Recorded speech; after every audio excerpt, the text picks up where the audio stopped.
They say silence is golden. But on the night of March 27, 1972, just outside the sun-drenched sprawl of Los Angeles, silence masked something far more valuable: $8 million vanishing without a sound. The town was Laguna Niguel. The place? The United California Bank. The hour? The kind that never makes the morning papers: midnight's grip, when the world's asleep and shadows get brave. That's when the ground shook, not with thunder, but with purpose. A blast echoed in the belly of a bank. And yet, no one heard a thing.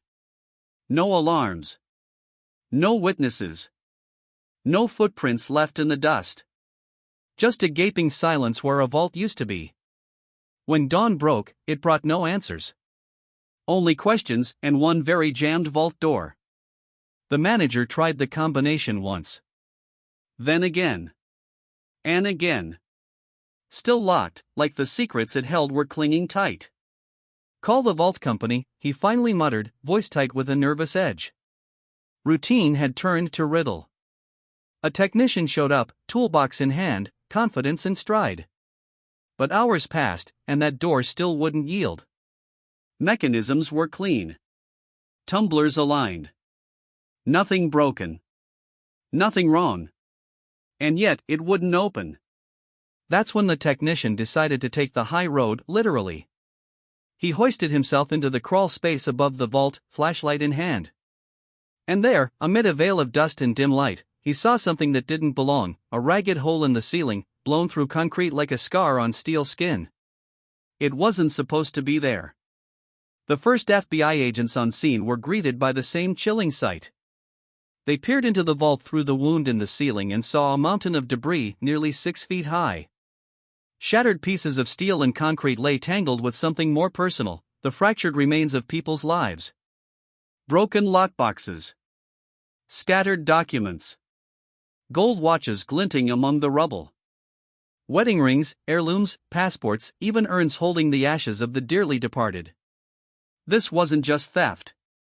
It was desecration. Special Agent Frank Kai was the first to step into that chaos. A man known for his unshakable calm, he stood there in the vault and took in the wreckage. This wasn't the work of impulsive bandits or second-rate crooks. No, this had precision. Strategy. Nerve. And a complete disregard for human sentiment.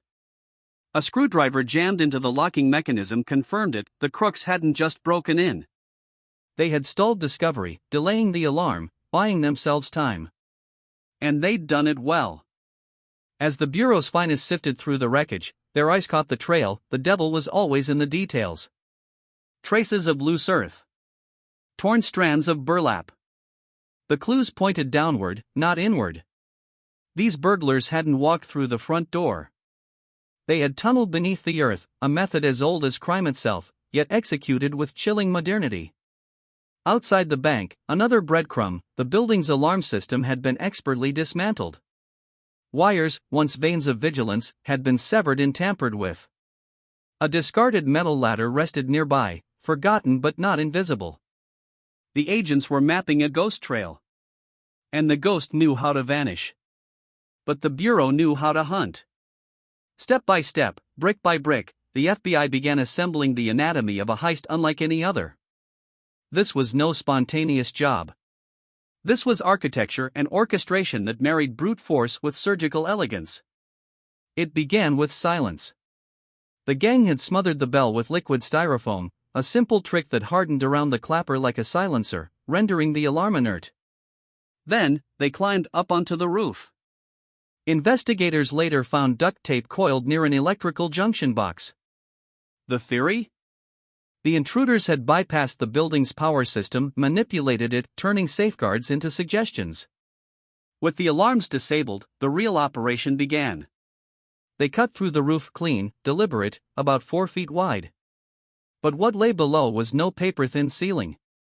It was a vault armored with 16 inches of reinforced steel and 2 solid feet of concrete. A barrier forged to stop armies. But not this crew. They drilled with precision. Hole after hole, arranged like surgical incisions across the ceiling. Then came the explosives: small, precise charges packed into the drilled openings. Burlap sacks lined the blast area, muffling the detonation, directing the force inward. Outside, the world slept undisturbed. The vault cracked open like a riddle solved by fire. But the job wasn't done. Beneath the breach, steel rebar twisted like a final defense. That's when the acetylene torch came into play. With fire in their hands, the burglars carved a path through the final obstacle. They stepped into the vault like men entering a sacred tomb. But they weren't there for reverence. They were there to take. Not just the 50 grand in petty cash, but the real treasure, 458 safe deposit boxes, each a time capsule of someone's life. With crowbars and chisels, they pried them open, one after another, taking only what couldn't be traced: gold, diamonds, rare coins, bearer bonds. Items that wouldn't scream their name when sold. And here's the kicker: they didn't rush.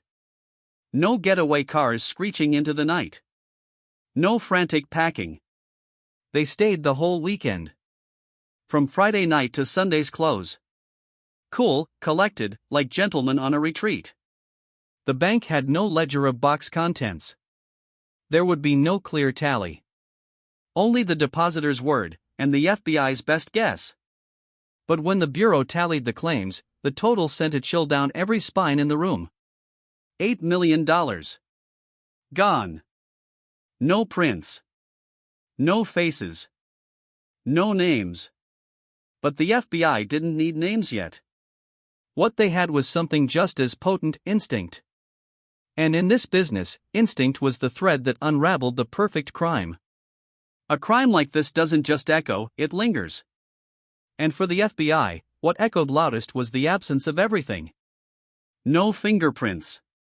No security footage. No hurried eyewitness fumbling a statement. Just vacuum emptiness wrapped in genius. But to a seasoned agent, even emptiness leaves residue. Frank Kai wasn't new to devastation. He'd seen vaults cracked, safes peeled like tin cans, and alarms gutted like fish. But this was something else. He walked the crime scene slowly, absorbing the details not by sight but by intuition. Every scorch mark, every displaced tile, every twisted hinge, it all whispered in a language only seasoned minds could understand. And what that vault was whispering was professionalism. Not one sloppy move. No panicked detour. Every action calculated like a chess match with no clock. The team hadn't just known explosives, they'd mastered them. From the muffled blast to the surgical breach, it screamed military precision. Engineering. Patience. They hadn't just cracked the vault. They conquered it. So the Bureau pivoted. If the scene gave no answers, maybe somewhere else would. The trail wasn't in fingerprints, it was in patterns. Special Agent Paul Chamberlain took the reins. He wasn't flashy. He wasn't loud. But his mind was a filing cabinet that never forgot a name, a case, or a method. He widened the search, sending word to every FBI field office across the country.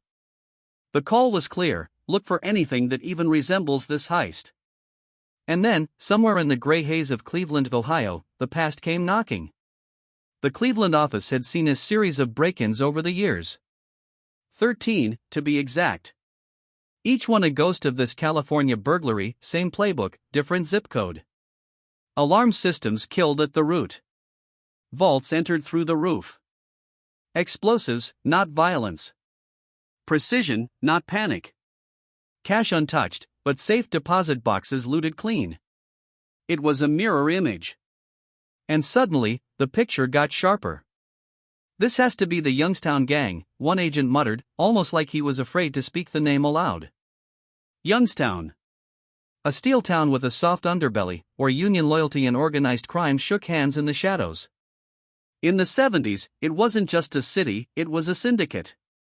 The FBI had a list of over 100 names tied to the gang. But a list isn't evidence. It's just noise until someone tunes the right frequency. Now the game changed. If the vault job was connected to Youngstown, the Bureau wasn't chasing amateurs. They were facing a crew with deep roots, tactical minds, and connections built on silence and fear. They needed to be in California to pull off the heist. That was fact. So the FBI did what any good detective would do, followed the planes. Agents pored over flight manifests from Ohio to Los Angeles around the date of the robbery. There was no database. No quick search. Just page after page of names. It was thankless, methodical, and grueling. But gold is always buried deep. 5 names lit up like beacons in the night. Emil Dinsio. James Dinsio. Charles Mulligan. Philip Christopher. Charles Brock. All of them had flown from Youngstown to LA right before the crime. And then, poof, they were back in Ohio just after it. That kind of symmetry wasn't coincidence. But the 6th name, that one mattered more than the rest. Harry Barber. Not just another name. A bloodline. Nephew to Emil Dinsio, the man rumored to be the architect behind the Youngstown gang's every move. The FBI had chased shadows of this family for years. Robberies, burglaries, schemes, always clean, always gone. Until now. The picture was coming into focus. But knowing who wasn't enough. They needed where. Agents hit the pavement, canvassing every cab driver, motel clerk, and diner waitress across Los Angeles and Orange County. Most came up empty. But then, one cabbie leaned in, voice low and curious. Said they'd tip me $100 to drive M to a house in Southgate. Paid cash. Didn't want receipts. That house? Belonged to Ronald Barber, Harry's brother. The bureau moved fast. No warrants. No guns drawn. Just knock, smile, and a badge heavy with implication. Ronald opened the door, casual as a Sunday morning. He didn't lie. Not directly. But he danced around the truth, claiming his place was too small to host guests. That meant one thing: the gang had stayed elsewhere. Agent Kai made a gamble. He looked not to luxury, but to the quiet corners of town, the motels near truck stops, the kind where anonymity came cheap and questions cost extra. And there, in the rusted pages of a ledger, was a name: Charles Mulligan. Even better? He'd rented a car. The vehicle's license plate brought them right back to Ronald Barber's curb. The trail was tightening, and the noose was getting ready to pull. They had suspects. They had movements. They had connection. Now all they needed was proof. The FBI had a list of names. They had motel logs, car rentals, cab routes, and timestamps that danced dangerously close to confession. But in the world of federal investigations, suspicion is just smoke. They needed fire. And fire came from the most unlikely of sources: static and wires. Phone records. Agents traced every outgoing call from the Southgate motel where Charles Mulligan had stayed. One number kept blinking on the radar, a contact reached again and again. Edward Dawson. To most, just a name.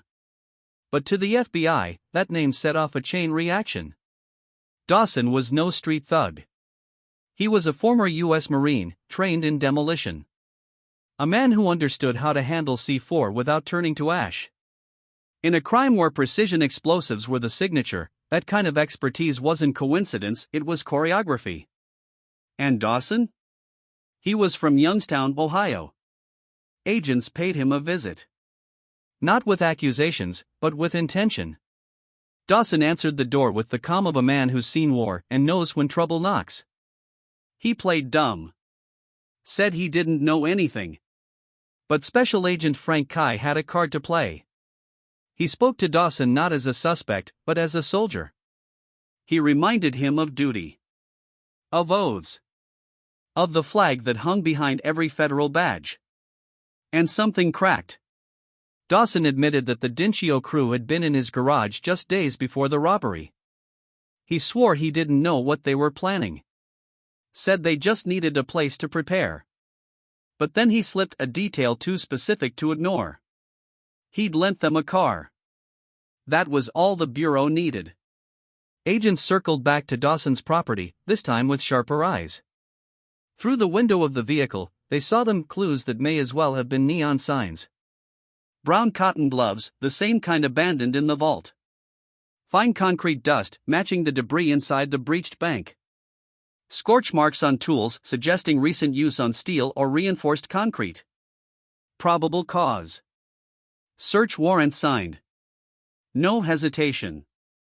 Inside the car, they found what any prosecutor dreams of: an industrial-grade drill, cutting torches, burlap sacks lined with traces of explosive residue, and tucked beneath the spare tire, stolen valuables, some still bearing names and serial numbers. The chain was complete. From motel to vehicle. From suspect to tools. From garage to vault. Now came the snare. The Bureau needed one of the suspects to react. To make a mistake. So they used the oldest trick in the book: pressure. Dawson, still playing the reluctant patriot, agreed to place a call to Charles Mulligan. The message was simple. The FBI's asking questions. They're getting close. Mulligan took the bait. Within hours, he arranged to ditch the car, his urgency confirmation enough. FBI agents tracked him to a bar in Youngstown. They moved in quiet, like shadows folding into shadows. Patrons sipped drinks and watched the door swing open as Mulligan stepped inside, unaware he was walking into a trap. The second his boots hit the sticky floorboards, a voice called out, "Federal agents." In a flash, Mulligan was face down, wrists bound. The bar never skipped a beat. Another song played on the jukebox. Another beer was poured. But the gears of justice had started turning. Back at headquarters, the walls buzzed with purpose. They had one man in custody. But the job wasn't done, not by half. Agents pored over every document again, eyes now sharper, focus razor-thin. The motel guest logs. The car rental agreements. Even food deliveries. Every detail could crack the case wider. And then another lead surfaced. A local real estate agent in Laguna Niguel remembered renting out a furnished apartment to two men. Both matched the general build of Harry and Ronald Barber. Polite. Paid in cash. Checked out the day the heist made headlines. Agents swept the apartment. Clean. Sterile. Like no one had ever lived there. But dishwashers don't lie. Inside, a stack of dirty plates sat, forgotten. On those plates? Partial prints. Faint, but intact. The forensics team moved fast. Print after print lifted, scanned, and matched. They struck gold. 5 of the 7 suspects' fingerprints were found in that kitchen. Not just in town. Not just in the state. But in the crime's backyard, days before, and gone right after. The walls were closing in. With Mulligan in custody and the Barber prints nailed to the crime scene, the dominoes were beginning to fall. But the FBI wasn't chasing small-time hustlers. These men didn't wait around for sirens. By the time arrest teams mobilized, the rest of the crew had scattered like smoke in a storm. The largest bank burglary in U.S. history had become a manhunt. And the FBI? They were just getting started. Criminals like the Dinsio crew don't flaunt their fortune. They don't buy Ferraris or mansions overnight. That kind of flash gets noticed. No, professionals move quiet. They bury their secrets, sometimes literally. And that's exactly what the FBI suspected. The Bureau had been picking up whispers, fragments of conversations, tips that trickled in like slow leaks from a faulty pipe. One of them came from a confidential informant in Ohio, a voice that had proven reliable before. "These guys," he said, "they don't trust banks. They trust dirt. You're looking for treasure in the ground." It sounded absurd. But in the world of federal crime, truth often wears ridiculous shoes. So agents packed their gear and headed for the outskirts of Youngstown, Ohio, where the Dinsio brothers had deep roots. One property, in particular, caught their eye, an unassuming stretch of land owned by James Dinsio, the quieter half of the criminal duo. There was no house. Just earth. Trees. And secrets beneath the soil. FBI teams dug for days. First with shovels. then with pickaxes. Finally, they rolled in a bulldozer. Some neighbors thought it was construction. Others just shut their blinds. But the Bureau wasn't building, they were hunting. Then, with a hollow thud and the squeal of metal on steel, they found it. Buried deep beneath the Ohio clay were steel containers, sealed tight. Inside, the silence was broken by the gleam of millions in cold, hard cash. Alongside it, gold coins, bundles of bearer bonds, and stolen jewelry, still in velvet-lined boxes. It was a pirate's chest under American soil, and every item linked directly to the vault at the United California Bank. But fate wasn't finished dealing cards. While agents cataloged the treasure, a neighbor of Emil Dinsio called local police. He'd been digging up his backyard for a landscaping project when his shovel struck something odd. A plastic cooler, buried and sealed. Inside? $100,000, neatly stacked. Crisp bills. No mildew. No decay. And clinging to the plastic surface, like a signature scrawled in dust, Emil Dinsio's fingerprints. It wasn't just suspicious. It was slam dunk evidence. Now the Bureau had cash, stolen property, and physical proof connecting Emil directly to the heist. It was the break they'd been working toward since the morning the vault refused to open. Warrants were signed within hours. The first arrest came swiftly. Agents swarmed Emil Dinsio's home, where the architect of the heist sat in his living room, calm as a priest at a confessional. When told he was under arrest, he merely smiled, a smirk, not of joy, but of someone who thought he'd never be caught. That smirk faded fast when agents uncovered $537,000 in stolen banknotes tucked throughout his home.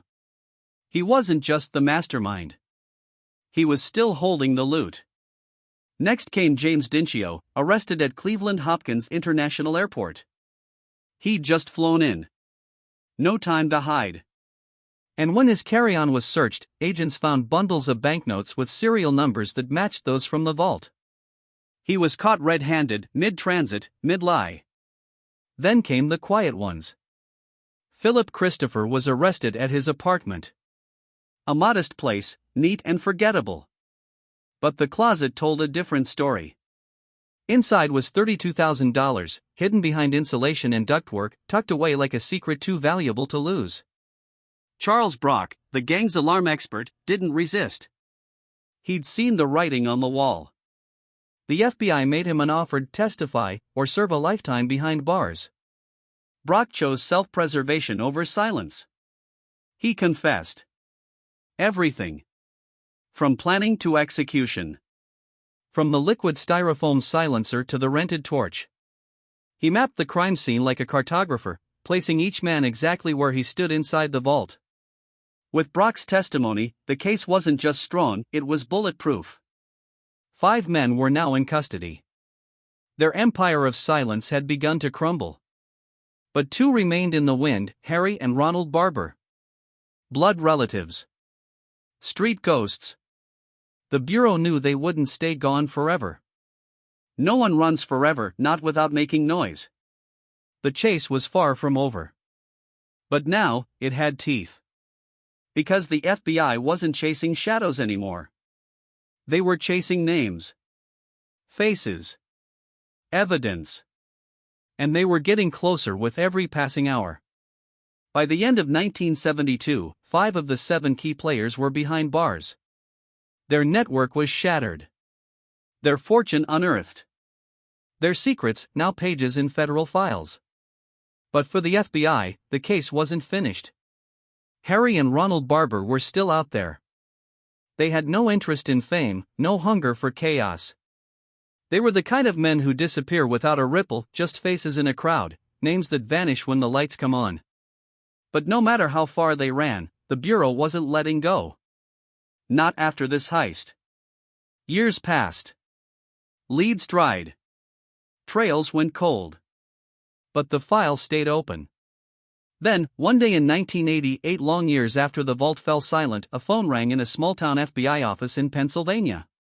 The voice on the other end was nervous. Curious. Maybe both. It was a woman from Brookville, calling about her friend's new boyfriend. Said he talked a lot. bragged too much. Claimed he'd pulled off a legendary bank job in California back in the 70s. His name? Harry Barber. The agents didn't blink. They'd waited almost a decade to hear that name again. Surveillance teams were dispatched. They found Barber living under an alias, working as a caretaker at a quiet campground, raking leaves, fixing toilets, pouring coffee for tourists who had no idea they were handing tips to a wanted man. But the charade ended quickly. One morning, as dew still clung to the grass and the smell of pine filled the air, federal agents surrounded the campground. They approached calm, no fanfare.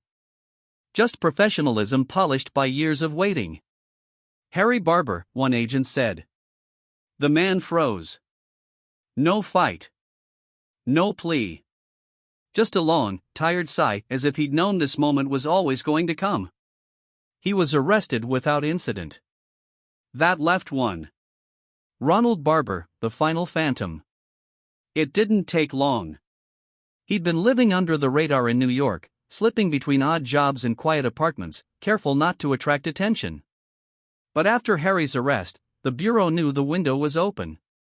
They moved quickly, intelligence teams narrowing locations, interviews honing the map. Soon, he too was in custody.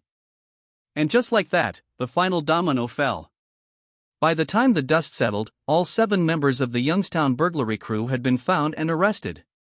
The largest and most sophisticated bank burglary in U.S. history wasn't just solved, it was closed.